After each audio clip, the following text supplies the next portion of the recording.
گناہ کی عام طور پہ دو قسمیں ہر مسلمان کو پتا ہے کہ کبیرہ گناہ اور صغیرہ گناہ۔ کبیرہ مانا بڑے گناہ اور صغیرہ صغر سے مانا چھوٹے گناہ۔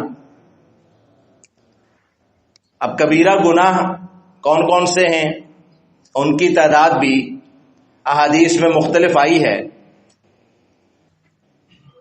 اور صغیرہ گناہ ان کی بھی کوئی متعین تعداد نہیں ہے، بے شمار ہے۔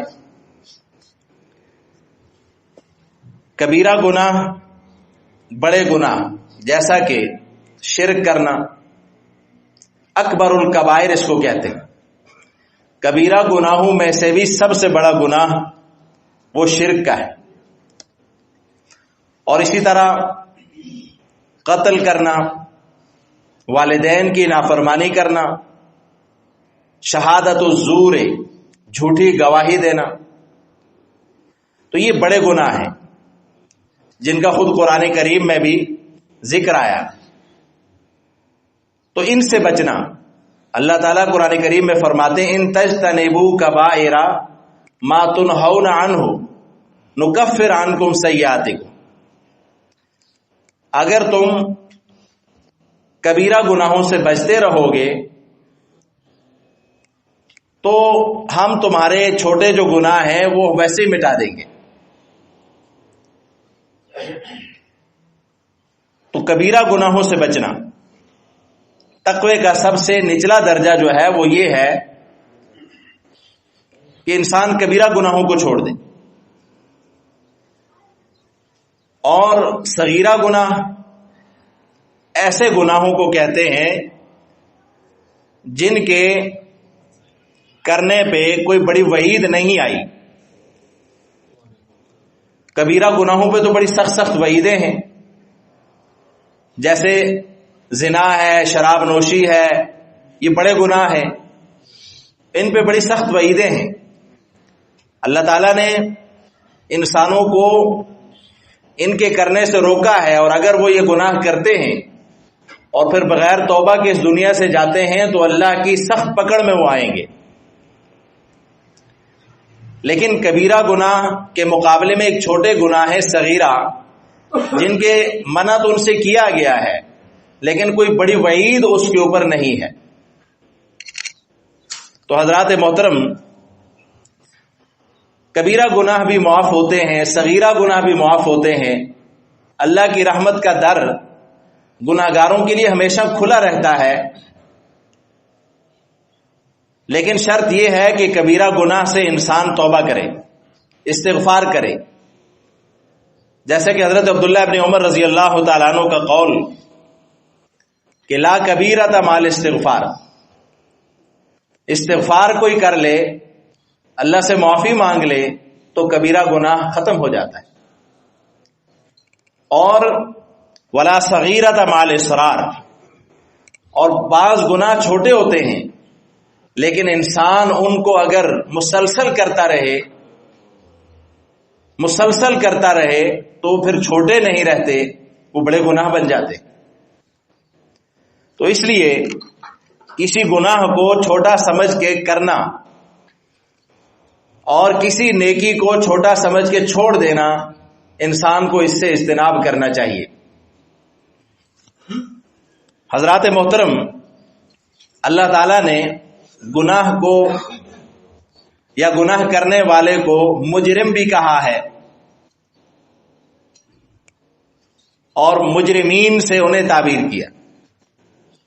وَلَوْ تَرَىٰ إِذِ الْمُجْرِمُونَ نَاكِسُو رُءُوسِهِمْ عِندَ رَبِّهِمْ، فرمایا کہ مخاطب کاش تو اس وقت کو دیکھے کہ جب مجرم جو ہوں گے وہ اپنے رب کے سامنے سر جھکائے بیٹھے ہوں گے، اور وہ اللہ سے کہیں گے کہ ربنا ابصرنا وسمعنا، اے اللہ جس دن کا تو نے ہم سے وعدہ کیا تھا، جن سزاؤں کا تو نے ہم سے وعدہ کیا تھا، آج ہم نے انہیں دیکھ لیا ہے،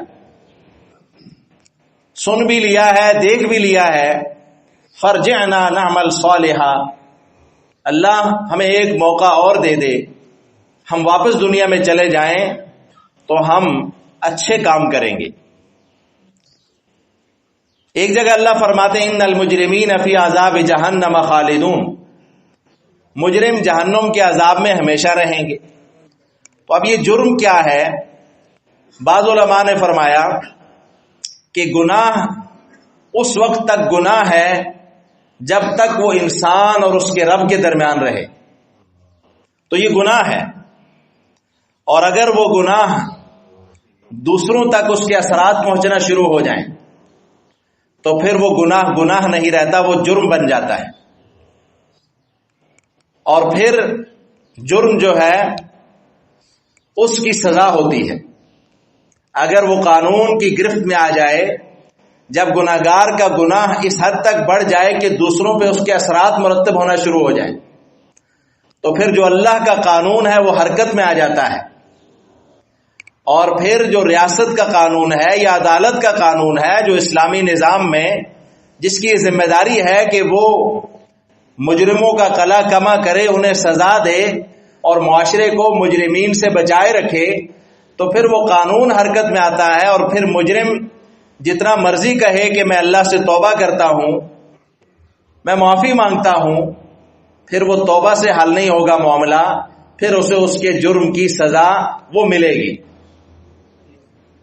لہذا جرم جو ہے اس کی ایک سادہ سی یہ بھی تعریف کی گئی کہ جب وہ معاملہ انسان اور اس کے رب سے نکل کر وہ عوام کا بن جائے یا ریاست کی زد میں آ جائے، گرفت میں آ جائے، تو پھر مجرم کو سزا دینی ضروری ہے۔ لہذا اسی لیے حدود کا نظام اللہ نے رکھا ہے قرآن کریم میں کہ اگر مجرم اتنا جری ہو جائے، گناہگار اتنا جری ہو گیا کہ اب اس نے گناہ کی اتنی بڑی جرات کی کہ وہ عوام کے سامنے کرنے لگ گیا، تو اب اگر اسے عوام کے سامنے سزا نہ دی جائے تو پھر جو ہے معاشرہ بدامنی کا بھی شکار ہوگا، اور پھر معاشرہ گناہگاروں کی اور مجرموں کی آماج گاہ بن جائے گا۔ لہذا آپ دیکھیں، ایک شخص اگر خدا نخواستہ بدکاری کر لیتا ہے اور معاملہ اس کے اور اس کے رب کے درمیان رہتا ہے تو ٹھیک ہے، وہ معافی اللہ سے مانگے، ایک بار نہیں 1000 بار مانگے، کسی کو نہ پتہ چلے۔ لیکن اگر خدا نخواستہ وہ قانون کی زد میں آ جاتا ہے تو اب اللہ تعالیٰ ارشاد فرماتے ہیں کہ اسے اب سزا دو، اور چاہیے کہ جب اسے سزا دی جائے تو وہاں کچھ لوگوں کو بلایا جائے، انہیں دکھایا جائے کہ مجرم کی یہ سزا ہوتی ہے، تاکہ دوسرے لوگوں کو تنبیہ اور عبرت حاصل ہو۔ اسی طرح چور اگر چوری کر لیتا ہے تو اللہ تعالیٰ نے فرمایا کہ اس کا اور اس کے رب کا معاملہ جب تک پکڑا نہیں جاتا، اور پکڑا جائے تو پھر اس کے ہاتھ کاٹ دیے جائیں، تاکہ اسے اس دنیا میں آئندہ دوبارہ اس گناہ کے کرنے کی ضرورت بھی نہ ہو، اور دوسرے لوگوں کو بھی عبرت حاصل ہو کہ چوری کی سزا بہت خطرناک ہے۔ تو حضرات محترم، اگر یہ سزائیں نہ دی جائیں تو پھر آپ خود دیکھتے ہیں کہ معاشرے کی کیا صورتحال ہو جاتی ہے۔ تو لہٰذا جرم اور جو ہے اس کو روکنے کا ایک حل ہے جو شریعت نے بتایا کہ مجرم کو سزا دی جائے۔ اب یہ ہے کہ انسان گناہ کیوں کرتا ہے، اس کے اسباب کیا ہیں؟ تو گناہ کے اسباب ہم انسان ہیں، اور یہ اگر ہم نے جو گناہ کیے ہیں تو اگر ہم اپنے آپ سے پوچھیں کہ وہ ہم نے کیوں کیے تو ہمیں اسباب بھی خود بخود پتہ لگ جائیں گے۔ یہ تو ایسی چیز ہے کہ اس پہ اگر کوئی روشنی نہ بھی ڈالے تو خود انسان کا ضمیر جو ہے وہ اسے بتا دیتا ہے، اسے پتہ ہوتا ہے کہ اس نے فلاں گناہ کیوں کیا اور کیسے کیا۔ لیکن پھر بھی قرآن کریم نے گناہوں کے بہت سارے اسباب بھی بیان فرمائے ہیں۔ فرمایا زین للناس حب الشہوات من النساء والبنین والقناطیر المقنطرۃ من الذهب والفضة والخیل المسومہ والانعام والحرث۔ فرمایا کہ لوگوں کے لیے اس دنیا میں بہت ساری چیزیں خوبصورت بنائی گئی ہیں، ان کے اندر اٹریکشن رکھی گئی ہے، لہذا لوگ ان کی طرف کھینچے چلے آتے ہیں۔ شہوات کی محبت، من چاہی کا نظام، میں جو چاہوں کروں، آزاد ذہنیت. تو حب الشہوات من النساء، اس میں عورتیں ہیں. عورتیں انسان کے گناہ کا بہت بڑا سبب بنتی ہیں، مرد عورتوں کے لیے، عورت مردوں کے لیے، دونوں ایک دوسرے کے لیے گناہ کا سبب ہیں. اس کے بعد اللہ فرماتے ہیں والبنین والقناطیر المقنطرہ، اولاد کہ بعض دفعہ انسان تکبر میں آ جاتا ہے، یا اولاد کی محبت میں انسان گناہ کرتا ہے. اولاد کو اچھا کھلانے، اچھا پلانے اور وغیرہ وغیرہ جو بھی رسپانسبلٹیز ہوتی ہیں انسان کی، تو وہ چاہتا ہے کہ وہ اپنی طاقت سے زیادہ اپنی اولاد کو خوش رکھے. تو لہٰذا اس کے لیے وہ اپنی اولاد کے لیے دوسروں پہ ظلم بھی کرتا ہے، دوسروں کا حق بھی چھینتا ہے، کرپشن بھی کرتا ہے، بکتا بھی ہے، ضمیر فروشی بھی کرتا ہے. بہت سارے بحیثیت والد ہر انسان جانتا ہے کہ اولاد کیسے، اور اولاد کی وجہ سے انسان کب کب اور کیسے کیسے گناہ کرتا ہے. تو اللہ تعالیٰ فرماتے ہیں بنین یعنی اولاد. پھر اسی طرح خزانوں کا لالچ انسان کو آ جاتا ہے.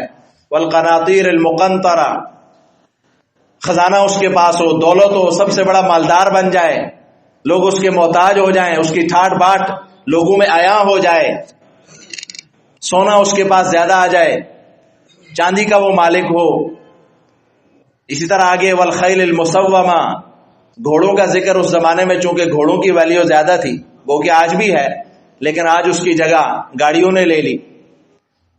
تو آپ تب تک آپ کی لوگوں کے اندر ویلیو نہ ہوگی جب تک آپ کے پاس 15-20 گاڑیاں نہ ہوں، آپ کے ساتھ پروٹوکول نہ ہو، تو آپ لوگوں کے ہاں تو بے اثر ہوں گے جب تک یہ چیزیں آپ نہیں دکھائیں گے. تو یہ چیزیں لوگوں کو بڑے بڑے گناہ کرواتی ہیں. والانعام والحرث، کھیتیاں ہوں، بڑی بڑی زمینیں اس کے پاس ہوں، لوگ اسے جاگیردار کہیں، اور اس کے پاس جانوروں کی، پرانے زمانے میں لوگ چرواہوں کا جب نظام تھا تو جانوروں کی دیہاتوں میں اب بھی ہوتا ہے. تو یہ اللہ تعالیٰ فرماتے ہیں یہ چیزیں، یہ گناہ کے اسباب ہیں. اور اس طرح اللہ نے انسان کی ایک فَأَلْهَمَهَا فُجُورَهَا وَتَقْوَاهَا، اللہ نے انسان کے مزاج کو، اس کی نیچر کو ایسا بنایا ہے کہ وہ نیکی کی طرف بھی، اللہ نے نیکی کرنے کی بھی اس کے اندر صلاحیت رکھی ہے اور گناہ کرنے کی بھی طاقت رکھی ہے. وہ جو اللہ نے اسے گناہ کی طاقت دی ہے، اس کے بل بوتے پہ بھی وہ گناہ کی طرف بڑھتا ہے. اس کے ساتھ ساتھ اور بھی بہت سارے اسباب ہیں، جیسے جہالت، دین سے دوری، ناواقفیت، جہالت. بعض دفعہ انسان سب کو جانتے بوجھتے بھی گناہ کر بیٹھتا ہے. اور حضرت یوسف علیہ السلام نے اپنے بھائیوں سے یہی کہا تھا، قال هل علمتم ما فعلتم بیوسف اذ انتم جاہلون، کیا تم جانتے ہو کہ تم نے اپنے بھائی یوسف کے ساتھ کیا کیا تھا جب تم جاہل تھے، نادان تھے، نادانی میں تم نے اپنے بھائی کے ساتھ کیا سلوک کیا تھا، تمہیں پتا ہے؟ تو وہ فوراً سمجھ گئے کہ یہ تو ہمارا بھائی یوسف ہی ہے، ورنہ اسے کیا پتا، یوسف کا معاملہ تو ہمارا اور رب کا معاملہ تھا. تو جہالت اس کو ایک وجہ قرار دیا گیا. تو حضرت لوط علیہ السلام نے بھی اپنی قوم والوں سے کہا تھا کہ تم تو بڑے جاہل ہو کہ تم یہ کام کرتے. تو جہالت، نادانی، ناواقفیت، یہ بھی ایک وجہ ہے گناہ کرنے کی. حضرات محترم، دین سے دوری اور ناواقفیت اور انجام سے غفلت، یہ بھی ایک بہت بڑی وجہ ہے کہ عموماً لوگ دین سے ناواقف ہیں. گو کہ آج کے زمانے میں بہت کم یہ وجہ ہے، بہت لوگوں کے پاس معلومات ہیں اور اس وقت اگر ہم دیکھیں اپنے معاشرے کو تو پڑھے لکھے لوگوں کے جو جرم ہیں ان کی سزا بیچارے کم علم اور وہ لوگ جو نہیں پڑھے وہ بھگت رہے ہیں. اس وقت جو ہے بڑے بڑے ڈگری ہولڈر اور بڑے بڑے آفیسرز اور بڑے بڑے پڑھے لکھے لوگ، ان کے جرائموں کی حد کیا ہے آپ دیکھتے ہیں. تو جب انسان اپنے انجام سے غفلت برتتا ہے اور اسے یہ یاد نہیں رہتا کہ جو کچھ میں کر رہا ہوں مجھے اس کا حساب بھی دینا ہے، اس دنیا میں اگر میں بچ بھی گیا تو اللہ کی عدالت میں مجھے حساب دینا ہے. تو جب انسان کے دماغ سے یہ چیزیں محو ہو جاتی ہیں تو پھر وہ بڑے بڑے ہاتھ ڈالتا ہے، بڑے بڑے جرم کرتا ہے۔ تو اس لیے علم کے ساتھ ساتھ اگر خوف خداوندی نہ ہو تو پھر انسان ہر قانون کو پس پش ڈال دیتا ہے۔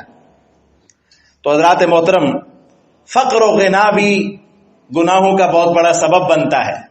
بعض دفعہ فقیری، تنگ دستی اور غربت یہ انسان سے گناہ کروا لیتی ہے، اور بڑی آسانی کے ساتھ ایک غریب کو خریدا جاتا ہے اور پھر اس کے بعد اس سے جو مرضی آپ جرم کروا لیں۔ اسی طرح مالداری بھی انسان کو غرور اور طاقت کے نشے میں مبتلا کر کے اس سے بڑے بڑے گناہ کروا لیتی ہے۔ قتل و غارت، وہ کہتا ہے مجھے کس نے پوچھنا ہے، میں تو اپنے آپ کو بچا لوں گا۔ لہذا نوابوں کا ظلم، جاگیرداروں کا ظلم، یہ اسی کی وجہ سے ہوتا ہے کہ جب وہ بہت زیادہ حد سے بڑھ جاتے ہیں طاقت میں۔ تو حضرات محترم، یہ گناہوں کے اسباب ہیں۔ انسان مقصد تخلیق بھول جاتا ہے کہ وہ دنیا میں کیوں آیا تھا، اسے اللہ نے کیوں بھیجا تھا؟ کیا اس لیے کہ وہ فساد برپا کرے اور وہ لوگوں کو اپنے ظلم و ستم کا نشانہ بنائے؟ تو اس لیے مقصد تخلیق جو ہے اس سے جب ہم پہلو تہی کرتے ہیں، ہٹ جاتے ہیں، تو پھر ہم حدود کو کراس کرنا شروع کر دیتے ہیں۔ اسی طرح ایک بڑا سبب یہ ہے جو ہمارے درمیان عام ہے کہ ہم مغفرت کی امید پہ گناہ کرتے کہ جی اللہ بڑا معاف کرنے والا ہے اور اللہ سے معافی مانگ لوں گا، ابھی تو میں ریٹائر نہیں ہوا، ابھی تو میں جوان ہوں، بعد میں اللہ سے معافی مانگ لوں گا۔ تو مغفرت کی امید پہ ہم گناہ کرتے جاتے ہیں اور کرتے جاتے ہیں۔ پھر بعض خوش قسمت ہوتے ہیں جنہیں اللہ موقع دے دیتا ہے، وہ اپنے گناہوں کی تلافی کر لیتے ہیں، اللہ سے بخشوا لیتے ہیں اس دنیا میں، لیکن بعضوں کو موقع نہیں ملتا۔ وہ ابھی اس امید میں بیٹھے ہوتے ہیں کہ ابھی تو بڑا وقت ہے، ابھی تو میری 40 سال ایج ہے، 45 اور 50 ہے، میں نے تو 60 میں جا کے ریٹائر ہونا ہے۔ لہذا وہ آگے بڑھتا جاتا ہے اور اچانک زندگی کا چراغ گل ہو جاتا ہے، اللہ کی پکڑ آ جاتی ہے۔ اللہ تعالیٰ فرماتے ہیں ان ربک لبالمرصاد، اللہ تعالیٰ تو طاق میں بیٹھے ہوتے ہیں۔ تو اس لیے مغفرت کی امید پہ گناہ نہ کریں، یہ بات بھی ذہن میں رکھنی چاہیے ہمیں۔ یقیناً اللہ غفور بھی ہے، غفار بھی ہے، غافر الذنب بھی ہے، لیکن وہی اللہ جبار و قہار بھی ہے، وہی اللہ عزیز ذو انتقام بھی ہے۔ جب اللہ انتقام لے لیتے ہیں کسی سے تو اللہ کی انتقام کی لاٹھی بڑی بے آواز ہوتی۔ بعض دفعہ آپ سمجھتے ہیں کہ میں نے تو یہ گناہ کیا ہی نہیں، مجھے اس کی سزا۔ ہمارے استاد ہمیں بتایا کرتے تھے کہ 2 شخص قتل کے جرم میں گرفتار ہو گئے، ایک واقعہ وہ بتایا کرتے تھے۔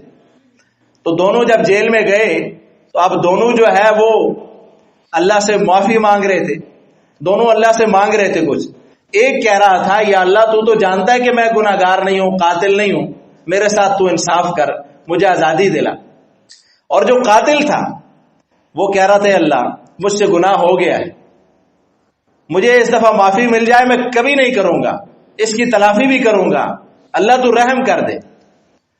تو اللہ تعالیٰ نے اب قدرت کا نظام یہ ہوا کہ وہ جو تھا جو اللہ سے عدل کی بات کر رہا تھا وہ پکڑا گیا۔ تو جب اسے سزا ہونے لگی تو ایک آواز اسے آئی کہ تو نے انصاف مانگا تھا تو میں نے اپنی ایک مخلوق کے بدلے تجھے انصاف دیا، کہ تو نے ایک دفعہ ایک کیڑے کو، ایک چمٹی کو بلا وجہ قتل کیا، جان بوجھ کر اسے تو نے پانی میں ڈبکیاں دے کے مارا، تو میں نے اپنی ایک مخلوق کے بدلے میں تجھے تیری جان لی۔ تو انصاف سے اللہ تعالیٰ جو ہے عزیز ذو انتقام ہے، اس لیے اللہ تعالیٰ کے انتقام سے ہمیں بچ کر گناہوں سے توبہ کرنی چاہیے۔ یقیناً وہ غفار بھی ہے، لیکن کیا پتا کہ ہم اس کی پکڑ میں آ جائیں۔ ان بطش ربک لشدید۔ حضرات محترم، اس کے اسباب، بچنے کے اسباب، ہمیں کوشش کرنی چاہیے کہ ہم گناہوں کی دلدل سے نکلیں، اپنے آپ کو نکالیں، اور اس کے لیے بہت سارے شریعت نے بھی طریقے بتائے۔ ایک یہ ہے کہ ہم قرآن کریم کو پڑھیں اور سابقہ امتوں کا، سابقہ قوموں کا انجام دیکھیں. قوم عاد، قوم سمود، قوم صالح، قوم نوح اور اسی طرح دیگر اقوام بڑے بڑے گناہوں میں ملوث تھے. وہ قوم نوح کا گناہ کیا تھا؟ بت پرستی اور شرک. ہم شرک سے بچیں، اس لیے کہ اللہ تعالیٰ نے شرک سے بچنے کا ہمیں حکم دیا ہے، اور یہ اعلان فرمایا کہ اللہ تعالیٰ اس انسان کو جو شرک پہ فوت ہو جائے اللہ اسے کبھی معاف نہیں کرے گا. اور اس شرک کی وجہ سے اللہ نے قوم نوح کو برباد کیا. پھر ہم دیکھیں قوم عاد اور قوم سمود کا تکبر، اور قوم صالح، قوم شعیب آپ دیکھیں ناپ تول میں کمی کرنے والے. تو آج ہمارے معاشرے میں یہ چیز عام ہے، تو ہم اس سے بچیں. جو تجارت کرنے والے لوگ ہیں، تاجر ہیں، وہ اس قوم کا تذکرہ قرآن میں پڑھیں اور وہ دیکھیں کہ کہیں ہم بھی اس گناہ میں ملوث تو نہیں ہیں. قوم لوط کا اللہ تعالیٰ نے ذکر فرمایا ہے، جو ان کا گناہ تھا اس گناہ سے اللہ ہماری امت کو بچائے. آج وہ گناہ بڑی تیزی سے جو ہے قانونی شکل کے ساتھ آگے بڑھ رہا ہے. تو اللہ تعالیٰ ہمیں توبہ کرنے کی اور ایسے گناہوں سے اپنی امت کو، اپنے لوگوں کو بچانے کی اللہ میں توفیق دے.